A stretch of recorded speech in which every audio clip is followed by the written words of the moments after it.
हो जाए। तो मेरे नबी पाक ने फरमाया तू रब के बारे में जैसा गुमान करेगा अल्लाह भी तेरे लिए वैसा ही बन जाएगा। अल्लाह वैसा बन के तुझे नवाजेगा। अगर तेरा ये ज़हन बन जाए ना कि जो अल्लाह मुझे देगा वो मुझे ही देगा, तो अल्लाह तबारक व तआला सबसे बढ़कर तुझे ही अता फरमाएगा। लेकिन उम्मीद रब करी और उम्मीद रहमत की, उसके करम की, उसकी अता की। हाँ, एक पहलू जरूर सोच के रखना चाहिए इस मौजू पर। सारी दुनिया निकम्मा कह दे तो बेटा माँ बाप के नजदीक निकम्मा नहीं होता। बाप बेचारा एक गलती का बच्चा करता है तो वो जाता है, दूसरी करता है तो जाता है, तीसरी जगह भी उसके हिस्से की माफी मांगने जाता है, बड़ा कुछ करता है। फिर एक वक्त आ ही जाता है कि जब बाप मजबूर हो के अखबार पे इश्तिहार देता है कि मैंने इसे आग कर दिया है, अब मैं इसके स्याह सफेद का मालिक। क्या ख्याल है आपका? पहली गलती पे अब्बा जी ऐसे कर देते हैं जी, दूसरी पे करते होंगे। कब करते हैं? जब बोले जब हद हो जाती है। और एक दो इश्तिहार नहीं होते। आप सवेरे अखबार खोलें, अखबार के अंदर के सफात का मुताला करें तो शायद दर्जनों इश्तिहार होते हैं आंकनामे के। भाई किस बाप का दिल करता है कि वो बेटा जिसके लिए उसकी उम्मीद है कि कल मेरे बुढ़ापे का सहारा बनेगा, वो लिख के दे दे कि मेरा रिश्ता ही कोई नहीं बेटे के साथ? किसका दिल करता है? और फिर यहां तक नहीं होता, बल्कि आप कानून जानने वाले लोगों से कभी पूछें, वो आंकनामा लोग अदालतों में जमा कराते हैं। कहते हैं जी मैंने तो अखबार में निकाल दिया, मेरा इसके साथ कोई ताल्लुक। अम्मा कहती है मेरा कोई रिश्ता नहीं। क्यों? कब होता है ऐसे? जब बच्चा हद कर दे, जब बच्चा 1 2 3 4 गलतियों पे ऐसा, अल्लाह भी बंदे को सजा देता है। लेकिन कब? जब बंदा बाज ही ना आए, बंदा तौबा करे ही ना, रुजू ही ना करे, सोचे ना कि मुझे अल्लाह की बारगाह में जाना चाहिए। हम लोग अपना एक ज़हन बना के जिंदगी गुजारते हैं, एक ज़हन बना के, बल्कि लोग गुनाहों के नाम बदल बदल के वक्त गुजारते हैं। हम अपने नफ्स का बुत बना के सारा वक्त उसी की पूजा पे माज़अल्लाह लगा देते हैं। बस ये ठीक है, ये ठीक है और ये ठीक है, चौथी बात सही कोई नहीं। इसी के अंदर हम उलझे रहते हैं मेरे भाई। रहमत इलाही का गलत तस्वर अपनाते हैं। ओ मेरे भाई, किसी बंदे की मजबूरी तो माफ होती है, लेकिन अगर कोई जानबूझ के ज्यादती करे तो वो माफ, उसकी माफी। जिस बच्चे को पता हो ना उस्ताद को कि इसके वाकई घर में फौतगी हो गई थी, उस्ताद उसे सजा नहीं देता। जिसका पता हो कि वाकई ये बीमार था तो उस्ताद उसे क्लास में खड़ा नहीं करता। जिसका पता हो कि ये ज्यादती कर रहा है, जानबूझ के कर रहा है, उस्ताद उसे डंडों से मारता है और ज्यादा मारता है। कहता है तू नालायक है, तू जानबूझ के करता है। मेरे भाई अल्लाह की रहमत है, हर एक पे बरसती है। लेकिन एक बंदा खड़ा ही हो जाए रब के मुकाबले में, वो ना नमाज पढ़े, ना मस्जिद आए, ना कोई काम करे, ना वो दीन की तरफ तवज्जो करे, ना वो कभी अल्लाह से इस्तिगफार करे, ना वो कभी जायज काम की तरफ तवज्जो करे, सारी जिंदगी हराम इकट्ठा करे, नाजायज करे, तो अब तूने हद कर दी। तेरे पास गजब आया नहीं, बल्कि तूने गजब को आवाज दी है। तूने अल्लाह के गजब को, बोलिए, अल्लाह के गजब को, गजब होना और होता है और गजब को आवाज देना, बोलिए, गजब को आवाज देना, इनमें फर्क है मेरे भाई, याद रखें। हम आवाज देते हैं गजब को, गजब होता नहीं। देखें नबी करीम सल्लल्लाहु अलैहि वसल्लम, और ये हदीस आपने याद रखनी है, ये याद रखनी है। नबी पाक सल्लल्लाहु अलैहि वसल्लम ने ना बहुत कम लोगों को बेवकूफ कहा है। हमारे जमाने में तो आम लफ्ज है ना बेवकूफ कहना। अल्लाह के रसूल सल्लल्लाहु अलैहि वसल्लम ने बहुत कम लोगों को बेवकूफ कहा। मुस्नद इमाम अहमद बिन हंबल की हदीस है, नबी करीम अलैहिस्सलातु सलाम ने फरमाया वो अहमक है, वो बेवकूफ है। नबी पाक फरमा रहे हैं। और मैंने कहा कम लोगों को हुजूर बेवकूफ कहते थे। नबी करीम अलैहिस्सलातु सलाम ने फरमाया वो बंदा बेवकूफ है जो सारा दिन अल्लाह की नाफरमानी करता है और फिर भी रब की रहमत की उम्मीद करता है, तो बेवकूफ है। सुबह से शाम तक लगा हुआ है, मैंने नहीं अल्लाह माननी, मैंने नहीं तेरी माननी, माज अल्लाह मैंने नहीं माननी। शाम होती है तो कहता है अल्लाह बड़ा मेहरबान है, बख्श देगा। तो बेवकूफ है, तू बेवकूफ है। तू बता ना क्या मजबूरी थी नमाज ना पढ़ने की? किसने तुझे गन पॉइंट पे कहा था हराम खाने को? और फला आदमी की तूने गीबत की तो तेरा उसमें क्या फायदा था? ये जो तूने सिर्फ 10 बंदों को हंसाने के लिए झूठा लतीफा सुनाया, इसमें तेरा क्या नफा था? तू सुबह से शाम तक नाफरमानी करता है, शाम को कहता है अल्लाह करीम है माफ कर देगा, अल्लाह मेहरबान है माफ कर देगा। उस्ताद मेहरबान होता है कि नहीं? फेल क्यों करता है इम्तिहान में? बोले उस्ताद बाप होता है ना, उसका दिल करता है शागिर्द फेल हो जाए, तो क्यों करता है? लेकिन शागिर्द ने ज्यादती की, उसने पढ़ा नहीं। उसने, मैंने कहा बाप आंकनामा लिखवाता है, मजबूर होकर लिखवाता है ना। ओ भाई याद, बड़ी प्यारी मिसाल मुल्ला रूमी लिखते हैं, कहते हैं मेरे गांव की एक बीबी थी, उस बीबी ने एक बछड़ा पाला हुआ था। देहातों में ना बूढ़ी माएं बछड़े को पेड़ा देती थी और नाम भी रख लेती थी, किसी ने मिठू नाम रखा होता था, किसी ने कोई नाम। कहते माँ ने बछड़ा रखा हुआ था, अम्मा उसको आवाज देती तो बछड़ा दौड़ा आता, अम्मा उसको पेड़ा खिलाती। बछड़ा बड़ा प्यारा था, जवान हो गया। अम्मा इसलिए बछड़ा पाल रही थी कि जब बछड़ा बड़ा हो जाएगा तो हाल के अंदर बच्चे उसे लगाएंगे, खेती में हाल चलाएंगे। बछड़ा बड़ा हो गया, अम्मा के बेटे कहने लगे अम्मा ला, तूने बड़ा खिलाफ ला लिया, इससे कोई काम लेते हैं।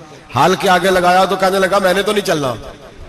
अम्मा के पास आए, कहने लगे ये नहीं चलता। अम्मा कहने लगी चलो टाइम दो, थोड़ा समझ जाएगा।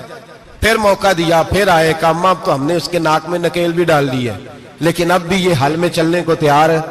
मुल्ला रूमी रहमतुल्लाह अलैह फरमाते हैं फिर कहा अम्मा से, अम्मा कहने लगी चलो थोड़ा टाइम और दे दो, सियाना हो जाएगा। थोड़ा टाइम और दिया, डंडे भी मारे, लेकिन वो सियाना होने को तैयार है। अब अम्मा के पास आए तो अम्मा मजबूर हो गई, दिल नहीं करता था। कहने लगी जाओ फिर कसाई के हाथ बेच डालो। वो गया कसाई के पास, उसे काटा गया, उसकी खाल उतारी गई, उसके छोटे छोटे पीस करके खा गए लोग। वो मार हो रही थी, लोगों ने अम्मा से कहा तुझे तो बड़ा प्यारा था, तूने कटवा को दिया। तो अम्मा कहने लगी प्यारा तो बड़ा था पर मानता नहीं था। प्यारा बड़ा था, काश बात मानता, मकसद पूरा करता तो कभी भी काटा। भाई रब करीम नहीं चाहता बंदा दोजख में जले, अल्लाह की रहमत नहीं चाहती जहन्नम में जले, पर बंदा मानता ही नहीं, ये तैयार ही नहीं होता। ये सोया हुआ है सवेरे, ये वो गप्पे लगा रहा है, असर के वक्त चौराहे पे खड़ा है, नमाज पढ़ने नहीं आया। इसने सारी जिंदगी में दर्जनों लतीफे सीख लिए, हजारों कहानियां सीख गया, कुरान पाक पढ़ना नहीं सीखा। इसने जिंदगी की हर चालाकी सीख ली है, नहीं सीखी तो अपने रसूल की हदीस नहीं सीखी, नहीं सीखा तो दीन की जरूरी बातों को नहीं सीखा। अब रब की रहमत तो नहीं चाहती कि बंदा जहन्नम में जाए, वो तो मेहरबान है, लेकिन रब करीम का कानून का तकाजा यह है कि जो अहकाम पूरे नहीं करेगा उसे फिर दोजख में डाला जाएगा।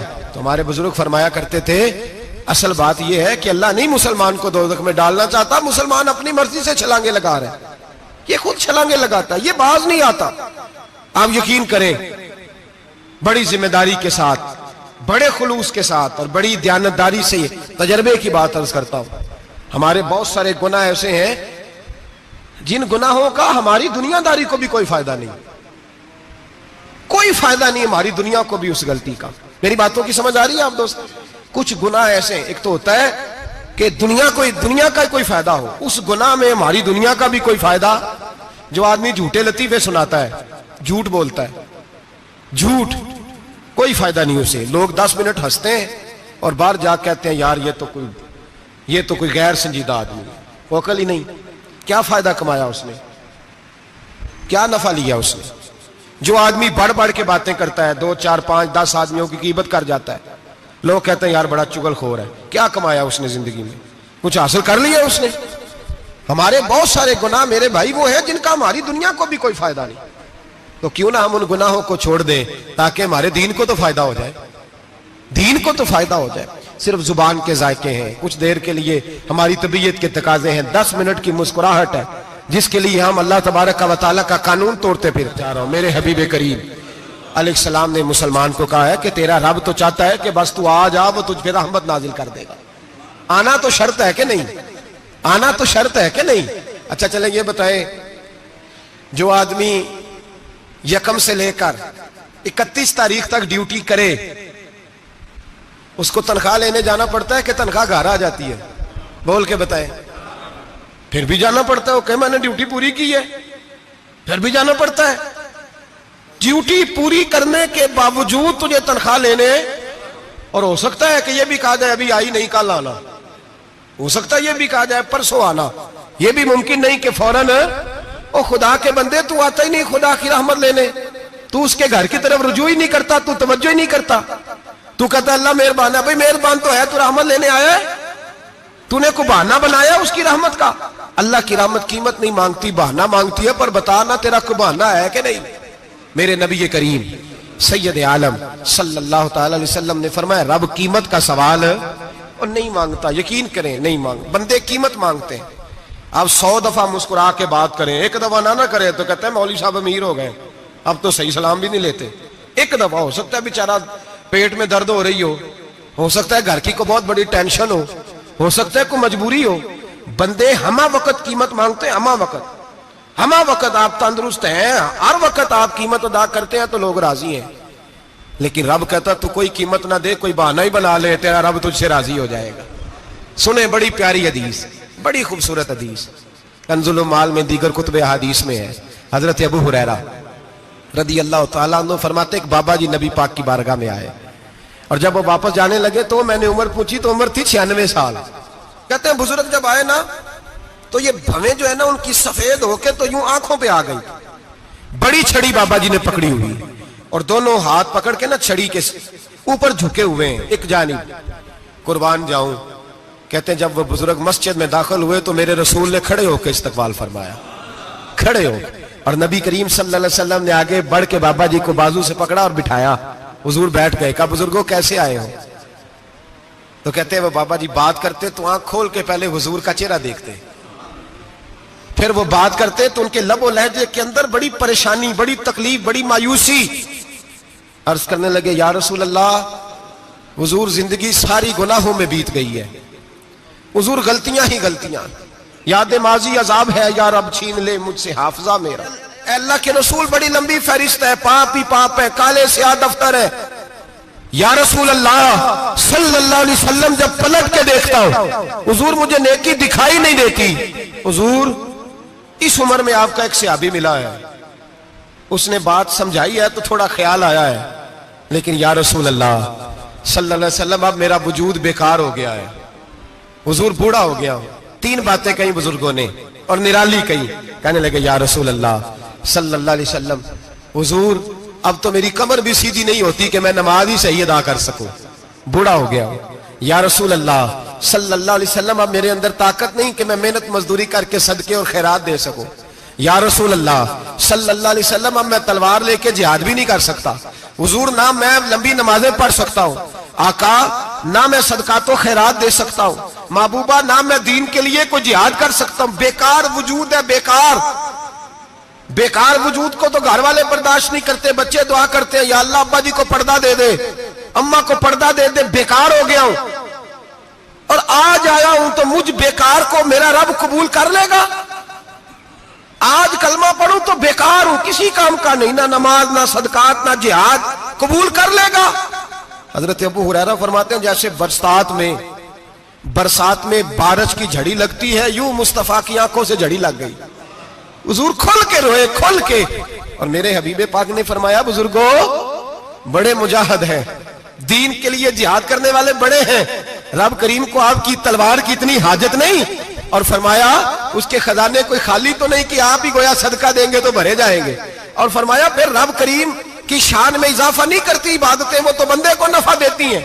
मैं बुजुर्गो ना आप जिहाद करें ना आप सदकात दे, ला लंबी नमाजें पढ़े, आप सिदक दिल से आ जाए, अल्लाह के रसूल का वादा है रब आपको बगैर हिसाब किताब जन्नत अता फरमा देगा।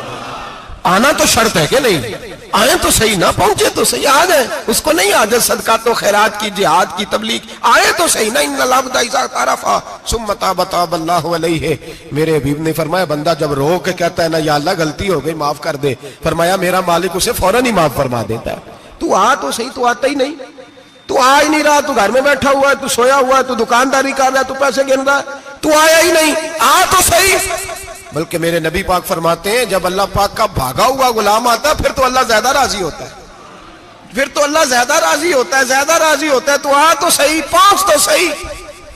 बल्कि सूफिया तो और बात करते हैं, वो कहते तो कभी भूल के भी रब रब करे तो अल्लाह तो उसे भी कबूल कर लेता है, भूल के। मुल्ला रूमी कहते हैं बनी इस्राइल का बंदा है, सनम पत्थर को कहते हैं, बुत को कहते हैं, बुत के सामने खड़ा है और सारी रात कहता है या सनम या सनम या सनम, ए पत्थर ए बुत, सारी रात पुकारता रहा। रात गहरी हो गई, नींद का गलबा थक गया, सोने के करीब आया तो गलती से मुंह से निकल गया या समद, या सनम की जगह निकल गया। रब करीम ने फरमाया जिब्रील दौड़ के जा, जो मांगता इसे दे दे। हजरत जिब्रील अर्ज करते हैं मौला भूल के तेरा नाम ले रहा है, भूल के ले रहा है। तो रब करीम ने फरमाया चल नाम तो मेरा ही ले रहा है ना, मेरा ले रहा है ना, या अल्लाह। वो अल्लाह करीम ने फरमाया झूठे के सामने सारी रात का खड़ा है, सारी रात का पुकार रहा है, उसे कुछ नहीं मिला, तो सच्चे का नाम लिया है। अगर मैं भी कुछ ना दूं और बुत में और मुझ में फर्क क्या रह जाएगा? जा जो मांगता है झोली भर के दे, नाम तो लिया है ना। ओ भाई तू बहाना तो बनाना, वो आ तो सही ना, तू यहां आ जा, पहुंच जा, आ जा, बस बैठ जा, उसकी बारगाह नाज में हाजिर तो हो ना। तुझे फुर्सत ही नहीं, तू यारों के लिए टाइम निकालता है, बाजारों के लिए टाइम निकालता है, गलियों के लिए टाइम निकालता है, चौकों चौराहों के लिए टाइम निकालता है, हफ्ते में एक दिन होटलिंग के लिए भी जाता है, लेकिन कभी छुप के दो नफलों की तुझे तौफीक नहीं होती। और मैं कई दफा कह चुका हूं, जिस बंदे को बगैर इबादत के रिज़्क ज्यादा मिलने लग जाए उस पर आजमाइश होती है रब करीम की। अल्लाह फरमाते हैं इसको पैसे दो, इसे आने ना देना, इसको को चल पैसे दौड़ जा। लोग समझते हैं मैं बड़ा ज़हीन हूं, अक्लमंद हूं, देखो मैं अपनी होशियारी से, चालाकी से आगे निकल गया। तो आजमाइश है, ये तो आजमाइश है रब करीम की तरफ से, ये तो उसकी खुफिया तदबीर है मेरे भाई। उसकी बारगाह नाज तक जो आ गया, आना तो हमारी जिम्मेदारी है कि नहीं, फिर उसकी रहमत आगे बढ़ के इस्तकबाल कर लेती है, फिर अल्लाह का फजल उसको थाम लेता है उस बंदे को। और खुदा की रहमत कितनी ज्यादा है, मेरे हबीब करीम सैयद आलम सल्लल्लाहु अलैहि वसल्लम ने फरमाया अल्लाह ने अपनी रहमत के 100 हिस्से किए। हुजूर फरमाते हैं एक हिस्सा अल्लाह ने दुनिया में नाज़िल किया है। कितना? एक हिस्सा। फरमाया ये जो माँ बेटे से प्यार करती है, बाप बेटे के लिए मजदूरी करता है, जो बहन भाई के लिए रोती है, ये जो बीवी शौहर के लिए दुआ मांगती है, ये जो बच्चे माँ बाप से प्यार करते हैं, फरमाया ये उस एक रहमत का नतीजा है, एक रहमत का नतीजा। तो सहाबा कहने लगे या रसूलल्लाह वो 99 किधर है? नबी पाक ने फरमाया रब करीम ने संभाली हुई है, कयामत के दिन तुम्हें अता फरमाएगा। अभी तो एक नाज़िल की है, अभी अल्लाह ने। एक बुजुर्ग थे, हमें तफसीर पढ़ाया करते थे, तफसीर के उस्ताद थे। मैंने उनसे एक दिन कहा, मैंने कहा हज़रत साहब कुछ बातों में ना मैं अड़ जाता हूं, मैं अपने आप को इतना लायक नहीं समझता, तो कहीं कहीं ना ज़हन उलझ जाता है, तो कभी उलझ जाता हूं। एक सवाल कई दिनों का है, उसूल तफसीर का मसला है, तो जरा कुछ चीजें ऐसी होती हैं बुजुर्ग कहते हैं जो किताबों से नहीं मिलती, सिर्फ सीनों से मिलती है। कोरस तो फकत लफ्ज ही सिखाते हैं, ये आदमी है जो आदमी बनाते हैं। मैंने कहा साहब ये समझ नहीं आई कि यहां भी साहब वहां भी साहब। कहने लगे जी किस तरह? मैंने कहा जी यहां कब्र में भी सवालों के जवाब और फिर कयामत में भी। मुझे कहने लगे जाओ इमाम राजी की तफसीर उठा के लाओ। मैं तफसीर उनके सामने ला के रखी, तो कहने लगे ये सैयदना यूसुफ अलैहिस्सलाम का वाकया जरा देखो तफसीर यूसुफ में, उसमें एक अजीब बात लिखी है। हजरत यूसुफ अलैहिस्सलाम के जमाने में कहत हो गया, तो जनाब यूसुफ अलैहिस्सलाम ने, क्योंकि आप अल्लाह के नबी से पहले से जान गए कहत होगा, तो हजरत यूसुफ ने गंदम पहले स्टॉक कर ली थी बहुत ज्यादा। बाकी इलाकों में जब कहत पड़ा ना, अब सब लोगों ने मिस्र की तरफ रुझान किया गंदम लेने के लिए। तो हजरत यूसुफ अलैहिस्सलाम ने ना शहर के दरवाजे पर बंदे खड़े कर दिए, फरमाया जो बंदा आए ना उससे 2 सवाल पूछना। जो आएंगे लोग गंदम खरीदने, जो आए 2 सवाल पूछना। एक पूछना कहां से आया है, और एक पूछना लेके क्या आया है। एक पूछना, समझ आ रही है बात की, और दूसरा पूछना कि लेके सोना लेके आया है, चांदी गंदम खरीदनी है तो क्या चीज लेके आया है, कि नगद पैसे लाया, ये पूछ लेना। जो आए 2 बातें पूछना, एक पूछना कहां से आया है और दूसरा पूछना क्या। एक रवायत में 3 सवाल भी हैं, लेकिन फरमाया पूछना 2 सवाल जरूर। इंतजार था ना भाइयों का किनान से आने वालों का, फरमाने लगे सबसे 2 सवाल पूछना। जब किनान वाले आए ना, उनसे सिर्फ इतना पूछ लेना कि वो कहां से आए हैं। अगर पूछे ना किनान से आए हैं, तो फिर ये ना पूछना क्या लेके आए हैं, फिर मैं जेब में खुद टटोल लूंगा वो क्या लेके आए। बाकियों से 2 सवाल। जब मेरे भाई आए ना, भाई भाइयां दे वैरी हुंदे ते भाई भाइयां दियां बावां, जब मेरे भाई आए तो उनसे ये नहीं पूछना कि वो क्या, बस ये पूछना कि कहां से। इतनी बात पूछना, बाकी मैं पूछ लूंगा। आप फरमाने लगे रब भी फरिश्तों से कहता है तुम कब्र में ना मेरे बंदों से ज्यादा सवाल ना करना, बस ये पूछ लेना मुझे मानते हैं, मेरे नबी को मानते हैं।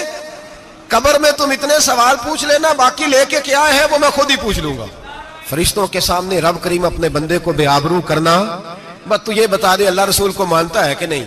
बाकी जो तेरा हिसाब किताब है ना, अल्लाह फरमाते हैं मैं क़यामत में कर लूंगा, मैं पूछ लूंगा इसका क्या इलाज करना है। बस तुम इतना बता दो मुझे मानते हो, मेरे रसूल को, मेरे भाई, मेरे नबी करीम अलैहिस्सलाम फरमाते हैं जो बंदा तौबा करने वाला था, अल्लाह की बारगाह में आने वाला था, बार बार तौबा करता था, एहसास रहता था, उसे एहसास था, आया करता था, फिर भी गलतियां हो गई, कयामत के दिन रब करीम अपने फजल की चादर उस पर डालेगा, फजल की चादर डालेगा और रब करीम उससे पूछेगा ये गुनाह किया था?